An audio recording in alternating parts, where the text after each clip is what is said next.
আল্লাহর নবী বলছেন ইদা উদিয়াল মাইয়াতু ফিল কবরি আতাহু মালাকানি ফায়াকুলানি মান রাব্বুকা মা দীনুকা ওয়া মান নাবিয়ুকা। এইটা শুধু মুসলমানদের নয়, এটা ইহুদিদেরও প্রশ্ন করা হবে, নাসারাদেরও হবে। হিন্দু ভাইদের লাশটা যখন চিতাতে শুইয়ে দেওয়া হবে, আগুন দিতে বাকি আছে, আমার রব তার কুদরতি ক্ষমতাতে প্রশ্ন তিনটে করে নেবেন। তার কারণ হচ্ছে মান রাব্বুকা, প্রশ্নটা করার আল্লাহর হক আছে।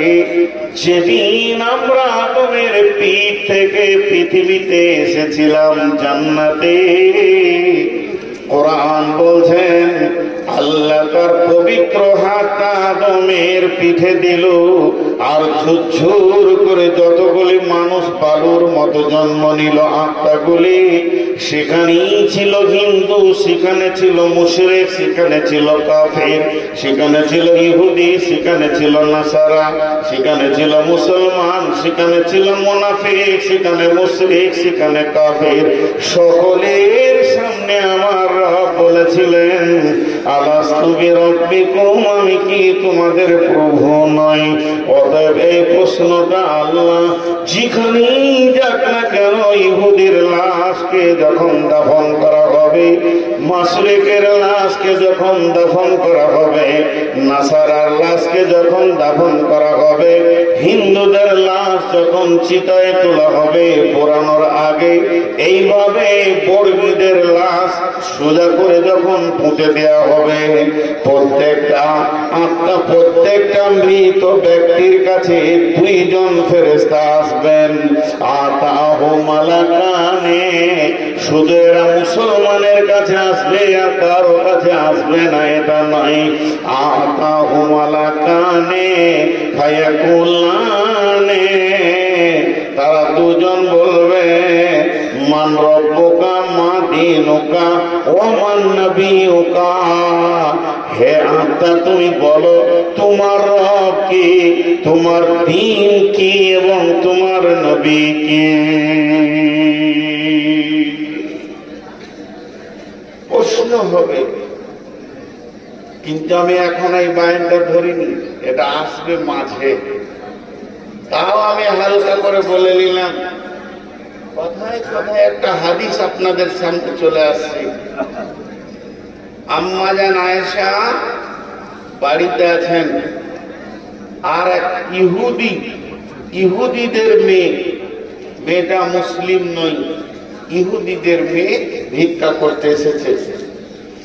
ভিক্ষা করতে এসে আম্মা জান আয়েশাকে বলছে, মো কিছু আছে মা, ভিক্ষা দাও।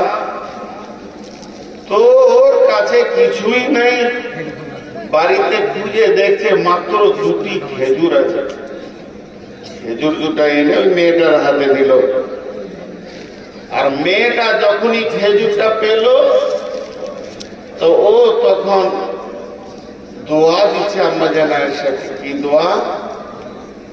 আল্লাহ যেন তোমাকে কবরে আযাব থেকে মুক্তি দান করে,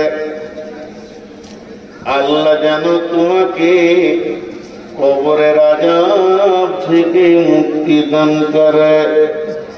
এই দোয়াটি যখন দিল, আম্মা জান আয়েশা বলছে আমি অবাক হয়ে গেলাম, তাহলে কি কবরে আযাব হবে নাকি? বিশ্ব নবীকে আমি জিজ্ঞেস করব, আসো। কিছুক্ষণ পরে নবীজি বাড়িতে আসলেন। আম্মা জান আয়েশা বললেন, ইয়া রাসূলুল্লাহ, কবরে কি আযাব হবে নাকি?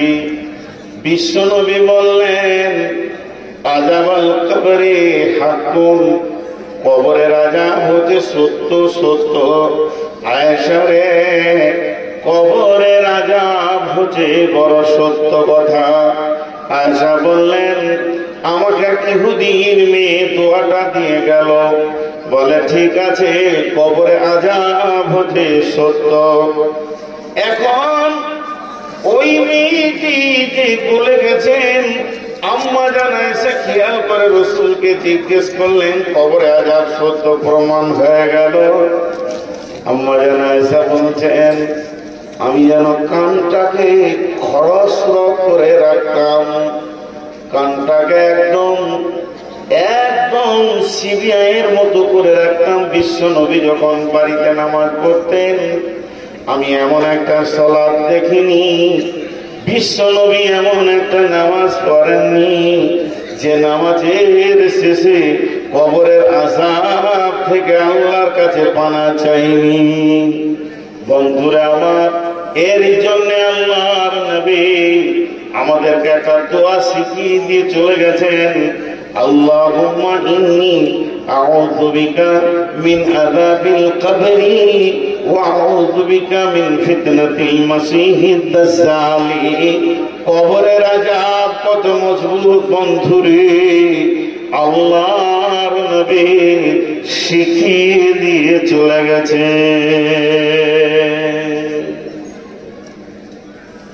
কবরের আযাব ঝগড়া করতে গেলে অনেকক্ষণ করা যায়।